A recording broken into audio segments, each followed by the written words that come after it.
Yo, and welcome back to another guide. Today we're going to talk about Necro Fury Warrior. I already made a video on YouTube from this character, but now I'm going to explain like my experience with the Fury Warrior and yeah, some different builds and yeah. So basically, I managed to get 2455 as the highest rating so far. I'm not that happy with it as I played 1800 games the last maybe 3-4 weeks. That's a lot of games. And apparently there is like a Russian Fury warrior on like 2800, and the goal for this project was to be the highest rated Fury warrior world, but we got 2455. I gotta be happy with that. So I wanted to talk a little about my experience and some different builds that I found out was decent. So let's just jump right into it. Yeah. Okay, so this is basically the one-shot build. And you can see we're playing Enduring Rage, playing Death Wish, you're playing Warbringer. All these are pretty good for this one-shot. I will explain it later. And you're playing Fresh Meat, so you can get Enrage from the first Bloodthirst of the game. Stormbolt, Frenzy, Warprey and Cruelty, Dragon Raw is a big one for this, and Siegebreaker.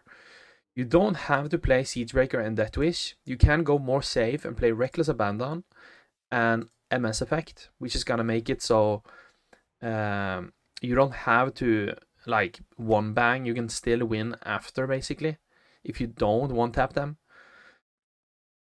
But this is obviously the bigger one tap. But if you don't one tap them, like if your Dragon Claw doesn't crit or your shards doesn't crit, or like normally with this build you need either your shards to crit or your Dragon Sword to crit, and it's gonna be enough. But if none of them crit, you're gonna really struggle to get the kill after.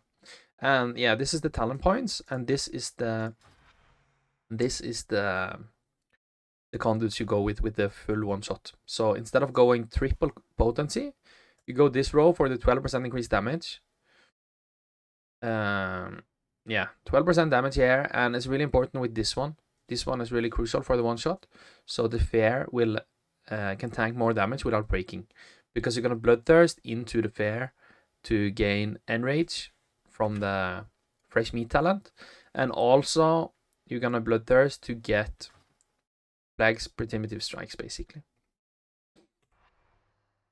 Okay, first of all, let me tell you guys what Necro has compared to the other covenants, and what they usually have is like, for I'm talking about like all the different classes, is Necrolord. They have a lot of damage multipliers. So I'm gonna type down here all the multipliers that you get. We're gonna start off with Fleshcraft. Gives you 5% mastery, and that is basically for Fury. That's 5% more damage when you're enraged. And then you have the Necro banner, obviously, which gives you around 17% mastery, which is basically 17% more damage when you're enraged, right? And the Necro banner will also give you 20% strength, which is huge, especially when you're playing with the Orc Racial and Badge Trinket. So so you can see here with the conduit fully upgraded and has a 20% increased strength when you use your war banner, Necro banner, I mean. So what else do you have? You have the plague primitive strikes. How is it called? You have this one, plague's primitive strike, which gives you 12% increased damage for 15 seconds. This only procs once during the game, though, as I've talked about before, but it can really help out with the one shots. So you get 12% from that one. Plague primitive strike equals 12% damage for 15 seconds, basically. So this is all for Necro, and you also get Kevin. You can also get Kevin, which is 6%. 6% more damage. And that's pretty much it. So you see here, it's a lot of multipliers. This is only from playing Necro, basically. So what is that? 22, 32, 34, 40% increased damage plus 20% strength. I'm not sure how much that is. It's gonna make the badge even more, you know what I mean? Like, it's a lot. So it's all this whole package combined with all the multipliers from Death Wish, 15% from Siegebreaker, all that stuff. It's crazy. I'm gonna talk about Dragon Law a little bit, and I don't know if people have read the tooltip on this spell because it's really interesting. Basically, it says it does 6,453 damage, and it says if you read, deals reduced damage to secondary targets, Dragon Raw critical strikes for 3 times the normal damage. So you're gonna hit for like 6,500, but if it crits, it's, you know what I mean, 3 times.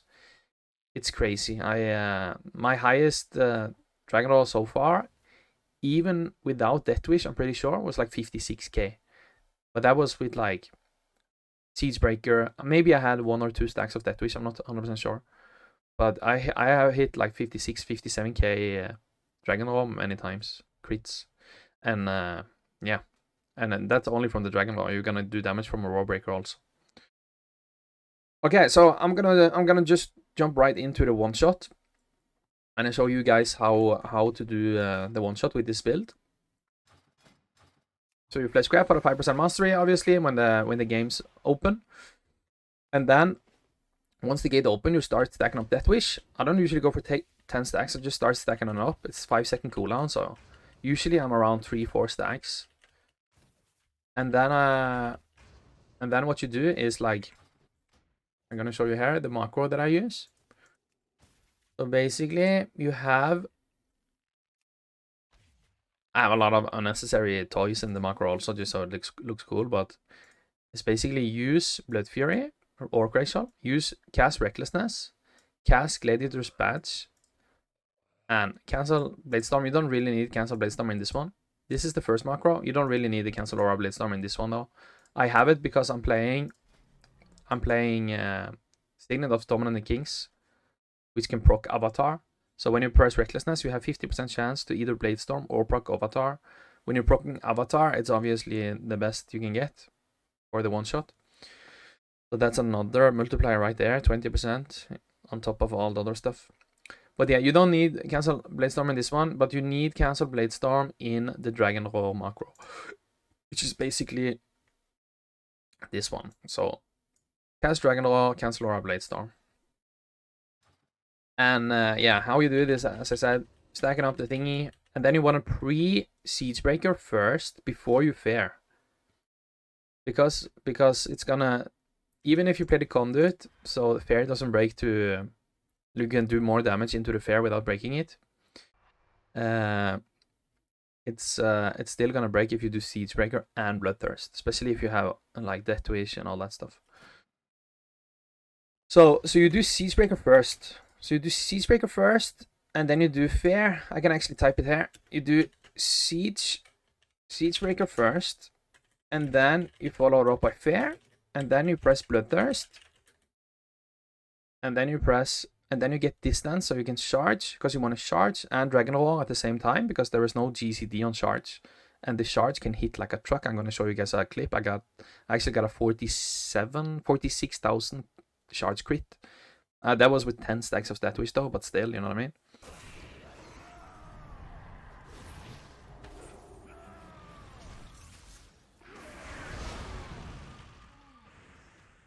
So Siegebreaker, Frere, Bloodthirst, Necro Banner. You press Necro Banner while you run away from the target to get in charge range. And then you press... You can actually put charge in the first macro. So you don't have to press charge and then one-shot macro 1 into one-shot macro 2. So you only have 2 one-shot macros. You can actually put charge in that one because there is no GCD. So you do Necro Banner into one-shot macro 1, one-shot macro 2. And as I showed you guys, one-shot macro 1 was this one. But you just put charge in here also. Put charge in here and you can remove, you don't have to play with cancel or Bladestorm in this one. So this is it. I can remove these also, so you guys can see. There it is. So that's it. That's one shot macro 1. Charge. Let me see. Actually, I have to cast charge. Cast charge, Blood Fury, Recklessness, Unchained Gladiator's Badge. That's one shot macro 1. One shot macro 2 is just cancel Aura Blade Storm into Dragon's Hall. So, I'm gonna show you guys on the target now. So Siegebreaker, I'm actually not gonna proc fresh meat on this dummy because it doesn't work for some reason, because it only works on players or some stuff. So I will actually not get enraged probably when I'm showing you guys now, but I'm just gonna show you guys how it looks basically. So I'm gonna Siegebreaker first. Siegebreaker first, and this guy is hitting it also, so I might break my fair. Siegebreaker, fair, Bloodthirst. I got enrage actually. Warbanner, and then you press this macro into this macro. That's it. You see here? So that's how it looks like. But that was a 13.4k charge and a 14k Dragon's Fall. And if this crit, it would be 3 times the damage basically. That would be like a, I don't know, 40k Dragon's Fall. So it doesn't look much now when it doesn't crit, but when this crits, this is like 40k Dragon's Fall, and that was without any stacks of Death Wish. And the charge obviously would do over 20k also, so that would be like 60k, boom. But yeah, as you guys have probably seen from the video earlier, I played with, I added even more multipliers. I played with Blessing of Summer, Paladin, and then it makes it so a lot less stars have to align to actually get the one shot, you know what I mean? Because you get all this stuff from the summer also. So even if you don't crit the Dragon's Wall or crit the Rake or crit the charge, you will still one tap them in like 0.1 seconds if you play with summer. It's really stupid with summer. But yeah. And I also noticed now after I played it a while, the ladder has been starting to, maybe some of them have seen the video, some people are at least reacting to it, so you want to try to avoid the targets that has like immunities basically. Like some demon hunters actually trinket the fair and netherworks as I charge, and that's the right thing to do, because then my summer is gonna fade and everything is gonna fade, you know what I mean? So think about that when you're doing it. Try to choose the targets that don't have immunities, even though a lot of times they're not gonna trinket the fair. I forgot to show you about the Stonebolt actually, because what I do is, I'll show you guys with the Stonebolt now. I have my cooldowns again. So you Stonebolt right before you charge. So even if they trinket, a lot of time they will get Stonebolted. But if they use immunities, they will immune to the Stonebolt. So show you guys. You Siegebreaker, you fair, Bloodthirst, Banner, and then you charge, one shot macro 1 into 2. So if you do it perfectly, the travel time from the bolt will make it so they kind of have to trinket the fair if they want to immune the incoming damage, if you know what I mean. So sometimes you can actually bolt their trinket. You know what I mean? So yeah, I'm gonna show you guys some clips from the one shot, and that's it about the one shot spec basically.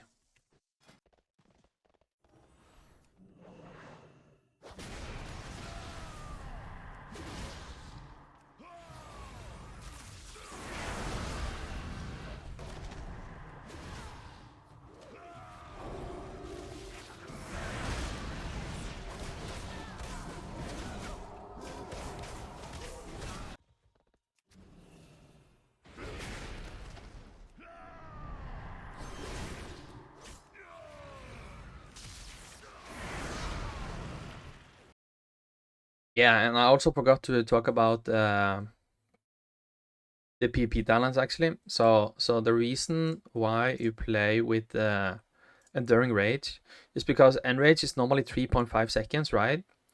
So if you look at the one shot here, normally the Enrage is 3.5 seconds. So that means like Siegebreaker, fair, Bloodthirst. So once you press Bloodthirst, you will get Enraged, but Bloodthirst is a global, so after the Bloodthirst button, the enrage timer is already gonna be on 2.0 after. So you press 3.5 second enrage from pressing Bloodthirst, but after the next button is ready from the GCD, it's only gonna be 2.5 seconds left, and you still have to cast Necro Banner, as you can see, which is another 1.5 second global. and then it's around 0.5 second left of the enrage, and then you're gonna press Stormbolt, and now the enrage is gone. And if you don't have enrage, you're gonna lose a lot of damage. Also forgot about to talk about the stats. I am with the one shot. I'm playing a lot of mastery to increase my damage during the enrage, basically, because mastery increases my damage. Increase damage done while you're enrage, and you get even more mastery from the banner. So fleshcraft and everything, you're at like 53% with full mastery. 19% crit with this. This is actually a little bit more crit. You can go slightly more mastery.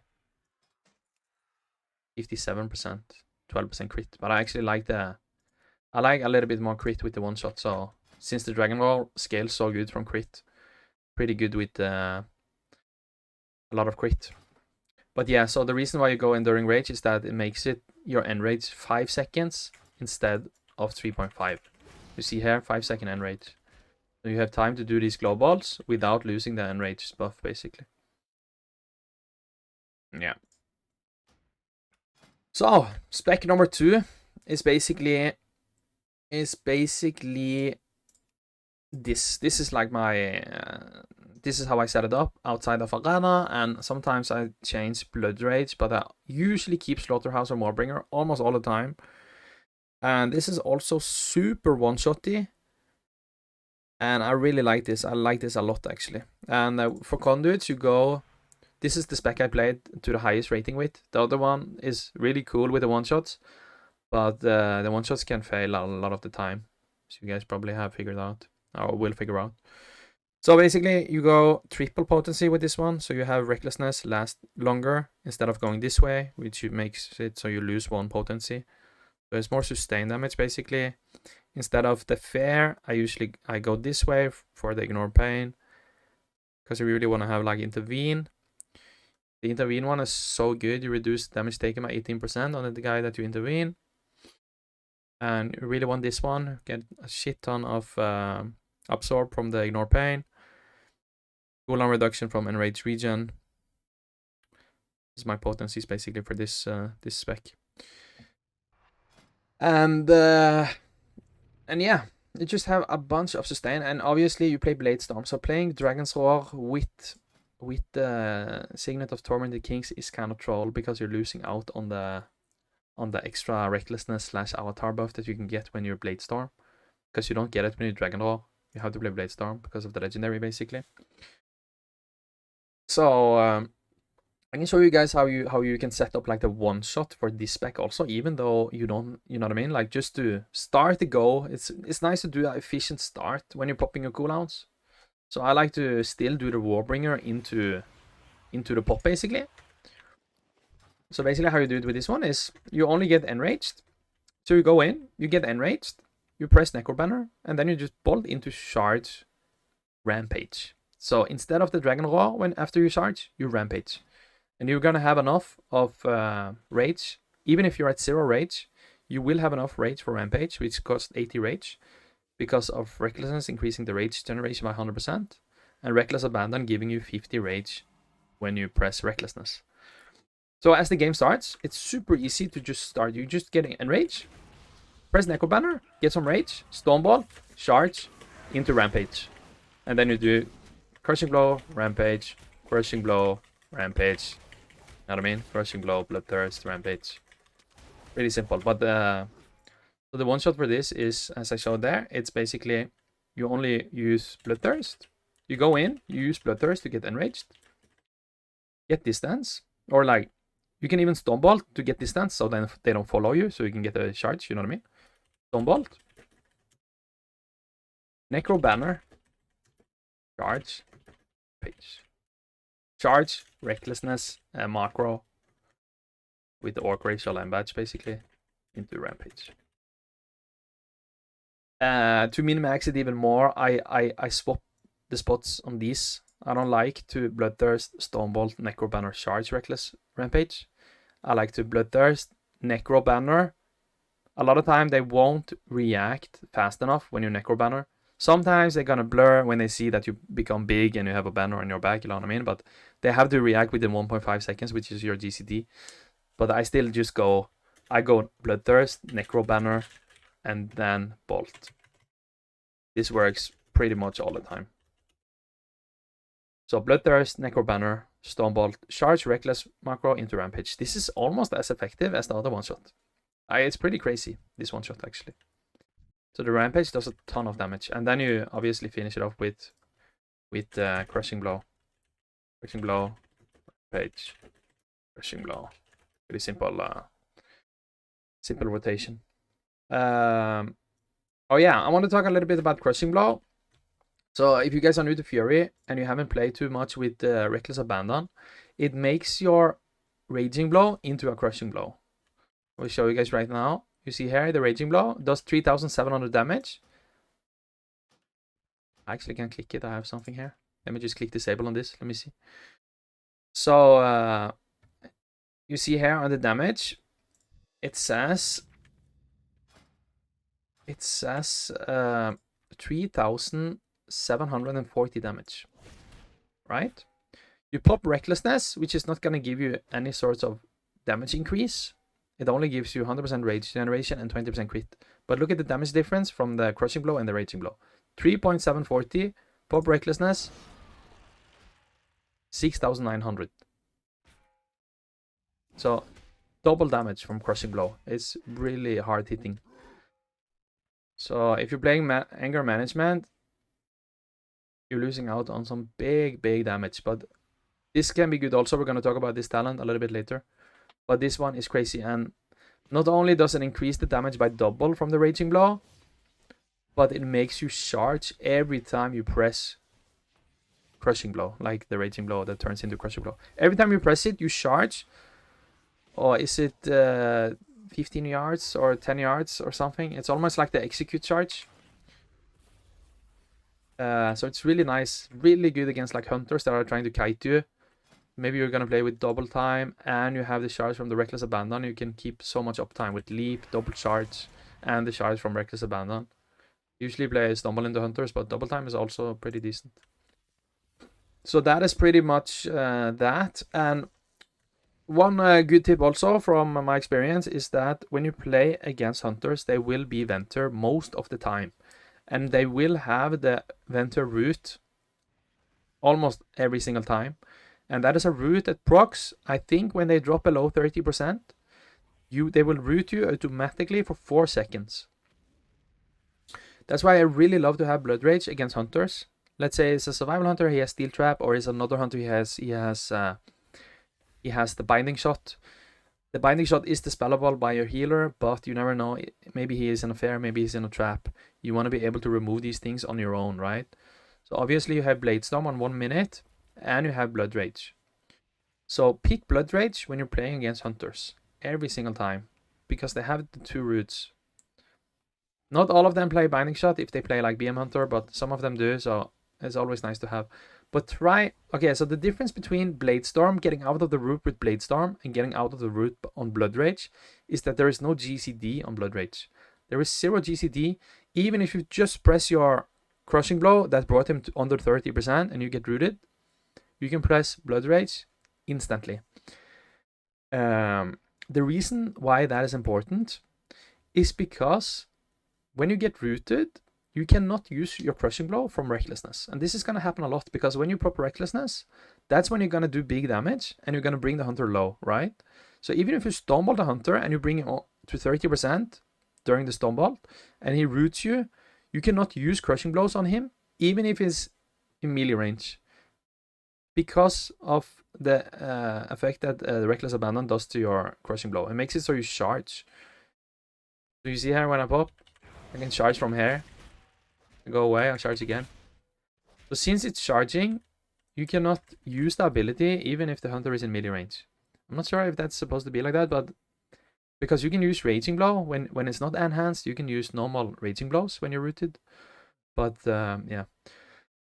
So my tip is that if you think you can land a kill, press Blood Rage because it's no GCD. But if you think, if it's not 100% that you're gonna land the kill, if he gets like Guardian from the Holy Priest or like he gets Ironbark from the Resolute, use Blade Storm, because you can actually use Blade Storm on the Venter route is my tip, because it lines up. I'm pretty sure it's 1 minute cooldown on the Venter route, like timer. and Blade Storm. So you can Blade Storm the Venture route every time. And then you have Blood Rage for like the Binding Shot or the Steel Trap. I like to line this up with Steel Trap when I'm facing Survival Hunters. So you can Blood Rage every single Steel Trap. Never get Steel Trapped ever again with Blood Rage. Always have Blood Rage for Steel Trap.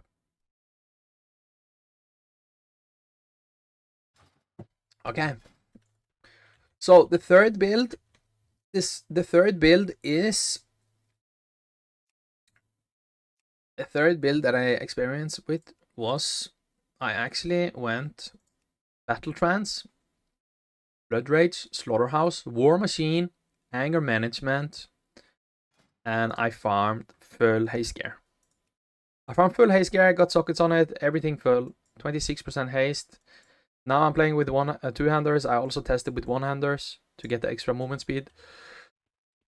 I had sockets and everything. With sockets, with one-handers and sockets, you can get all the way to 119 point something % movement speed. There is 2 movement speed sockets on the auction house, and you can enchant the cloak with 3% speed, and you get 5% speed from the one-handers. A lot of people are asking about the one-handers versus two-handers. My experience is that two-handers, you have 5,000 more HP. Let's see here. One-hander versus two-hander. So with two-handers, you have more stats, right? Equals 5,000 more HP plus more strength. One-handers gives you 12% more damage and 5% movement speed. So the strength that you get from the two-handers is actually more damage than the one-handers plus 12%. So you will do more damage with the two-handers. How much is it? I'm not 100% sure. It's not a lot. It's not a lot. So I always say, when people ask me about one-handers versus two-handers, I say that two-handers is more damage. I'm not 100% sure how much more. It's not that much more, but it is more. So you're basically choosing also between like 5,000 more HP or 5% movement speed. The 5% movement speed from the one-handers could be interesting with all the gems and the cloak enchant. As I said, I did earlier with the 120% movement speed. And so you can get 120% baseline movement speed basically with sockets. Cloak enchant to the 2 gems from the auction house. There is 1 gem with 5% and 1 gem that increases your speed by 13 per socket that you have. Shadowland socket. So if you have 6 sockets, it's going to increase your speed by like 6% or something. So 5%, 6%, 3% from cloak, 5% from 2 one-handers, 119. It was like 119.3% or something movement speed baseline. And that's not it. That is not it. You can get more movement speed for Fury. You can get, especially for Necro, you get 30% movement speed from the banner, right? So with this build here, with the haste and the anger management, I actually went Necro legendary. It can increase your Necro banner by 2 seconds for every 80 raids you use, basically. It says you increase it by 0.5 for every 20 raids you spend. So that means every rampage you increase it by 2 seconds. So my thought process was like, if I can generate a shit ton of rage and make my globals faster by having a lot of haste, if every second global that I do, I can press rampage, I can keep up the Necro banner forever. But obviously recklessness is fading, so you're gonna have less rage generation. So you're gonna end up having to press rampage on every 3rd global instead of every 2nd. So I managed to get my longest Necro banner was like 51 seconds or something. And normally it's 15, so 51 seconds is a lot. And Necro banner gives you, basically you're immune to slow below 100% speed. You get 30% increased movement speed. And also you get 10% movement speed from Enrage. You see here? So when you're getting Enraged, you get 19% more damage. This is with my haste gear though, from mastery basically. So you get 15% haste, 10% movement speed, 10% movement speed from Enrage, 10% move speed from Enrage, 30% move speed from Necro banner. That brings you all the way up to 160% movement speed if you have the gems and everything. And obviously you can play also bounding stride, so every time you leap you get like the extra sprint. You get like the sprint, 70% sprint. You can experiment with like the movement speed stuff also. You can be really fast. You can have like, it's really hard to kite a Necro warrior like that with all that movement speed. And also, yeah, so you're immune to slow basically with the Necro banner. I'm not 100% sure how it works because it says you cannot get slowed below 100%, but I'm pretty sure there is some slows that you're immune. You're like straight up immune. You know how Ghost Wolf works? That you cannot get slowed below 100%. So even if he runs like 140% with Ghost Wolf, you can still slow him down to 100%. I think that's how this is supposed to work also. But I'm pretty sure there is some slows that you can actually just straight up immune and you can keep the movement speed over 100%. I'm not 100% sure about that one though. Feel free to comment if you guys know. Yeah, so this is basically just a rage generating spec with a lot of haste. So basically what your plan is with this rage generating spec, you get 3% more, you get 5 rage per 3 seconds after your raging blow 2 times. You have blood rage, you can get rage from that. War machine, you get extra rage from your auto attacks. You have a shit ton of haste, which makes your auto attacks faster, which generates more rage, and also makes your globals faster, which also generates more rage when you're spamming out your stuff. So you're just spamming out a shit ton of rage, and you will keep up 40% MS effect almost the whole game with this. And this is probably the safest spec because of the MS effect, and also since you're generating so much rage, you're gonna reduce your anger management really fast. So I can show you guys real quick now just how long you can keep up the Necro banner. I have a nice weak aura for you guys here, so you can see when I pop my weak aura, my Necro banner, you will see how long it stays. So normally it's 15 seconds, but with this legendary, it will get increased by every time I use rage. So I will show you guys now. So I'm gonna pop the Necro banner right here, and you see the weak aura right there. So it's on 15, and then I use, and it goes back up to 15 all the time.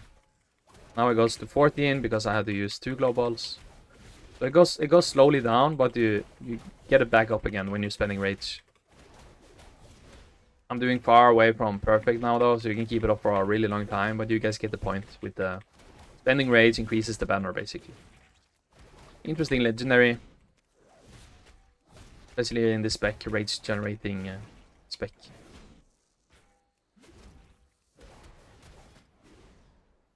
So that's pretty much it about this spec right here.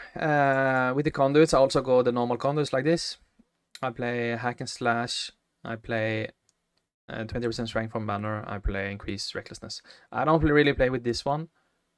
No, not this one, but I don't play with this one either, or this one. Bloodthirst, increased damage. I haven't experimented too much with sudden death and massacre actually, but probably been a mistake of mine. I just really loved fresh meat, so you can get enraged before you rampage basically. Like 100% chance to enrage the first time bloodthirst is really nice. So you can just go instantly when the game starts basically. But yeah, sudden death plus massacre, and maybe you can go with like death sentence. Could be interesting. I will. Okay, so basically, as you guys know, what Fury, the disadvantage of Fury is that they are really squishy, and they don't have parry. So I was also thinking when I chose Necro, I was thinking like, what could be a good covenant in 2v2 when I'm thinking about all the comps that I'm gonna face. And if you're thinking about 2v2 and you want to get high rating, you cannot dodge Rogue Mage. So there's obviously gonna be some Rogue Mage teams, and you are really squishy, and I thought the Fleshcraft could help out with that. And it does. And you can actually increase the Fleshcraft by quite a bit. So I'm gonna show you guys how I do into Rogue Mage and what talents I use into Rogue Mage. So basically you go, I actually just play, I do play like this. So right like this I play. And the big part about staying alive versus Rogue Mage is that you play BM Trinket. You play BM Trinket, and you also play cooldown of the Rallying Cry reduced by 1 minute and grants 15% additional health. So you have 18k HP here, increase HP on the rally, and then you jump over to Emeni and you take all these. And this is the important one, the fair one. So you can fair them when you drop below 20%. And also Rallying Cry duration and health granted increased by 40%, right? So this with this conduit right here, combined with this talent, combined with the BM Trinket, when the gates open, I made a macro for Rallying Cry and BM Trinket. So when the gates open, I press Rallying Cry and BM Trinket, and I do a fat Flashcraft Shield. Also, I forgot to tell you guys about this one also. Flashcraft increases your maximum health by 5%, so you get even bigger. That makes it so your Flashcraft will become even bigger. So I will show you guys now. I have 62,000 HP. I'm gonna press my macro for Rallying Cry and BM Trinket, and you will see 109k. Flashcraft, 115k. Look at the shield I get. 68k, but this is outside of Arena. But inside, it's over 50k. And you can get even higher with like Resto Shaman, they can play like the Riptide to increase your HP by 10% when you have the Riptide hot. Or from the stamina buff from Priests. So this really helps you against Rogue Mage. With the 51k shield, you can actually sit the opener. If you wall early, even if they use blades and combust, if you wall instantly when they open, but then you have to be fast, I'm pretty sure you're gonna be safe. That's how strong that shield is. Because you have a bunch of HP for Fury also. You have 62k, so normally people have 57, so you have like 5k extra. You have a 51k shield. If you use Enraged Regen instantly, which you can use in stuns, which is pretty good, you will survive the craziest openers from Rogue Mage without trinketing. It's pretty crazy. It's a really good tip against Rogue Mage as Fury, because you are really squishy. I had no idea how I would win against any Rogue Mages as Fury if I didn't have this fat shield, honestly. Like, it's you're so squishy. You are so squishy. And the talents I'm using right now is, you guys might ask like, why are you not playing Disarm and stuff like that? I'm actually chasing down the mage with Warbringer and Blood Rage. And Blood Rage is really good for the Novas. Warbringer is really good to keep him in place for 2 seconds after you charge. Chasing down the mage, and actually works. I have pretty good win ratio against the Rogue Mage. Yeah. And you also have like a meme healing build that you can fuck around with if you play like some double DPS comps, if you want to just have some fun. It is pretty powerful actually. Basically, it's independent victory together with Battle Trance. You can also play the big Flashcraft Shield. Let me see what else is there. Furious Shots, obviously. So this one will heal you for 40% of your maximum health every 25 second cooldown. Furious Shots makes it so you heal 250% more from the next Bloodthirst. Combined with the Enraged Regen. When you use Enraged Regen, it makes it so your Bloodthirst heal for 20%. So with this talent, it's 250% from 20%. So it will heal like a lot. There is actually a couple more stuff that you can use to survive. It is this conduit right here. Oh, where is it? This conduit right here, actually. Impending Victory heals you for 400% of the damage it deals over 8 seconds. That's this one, basically. So you see here, it does 2000 damage, so it will heal for 400% of that, which is like 10k, 8k. So you can fuck around with this build also if you want to just like survive for a really long time as Fury. But yeah, Fury don't really have that much self-healing when you play normal talents. You would think like Fury has a lot of self-healing, but they actually don't have that much.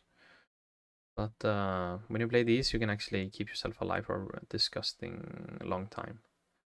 You can heal pretty much. All right. Thank you all for watching, and I'll see you in the next one. Bye bye.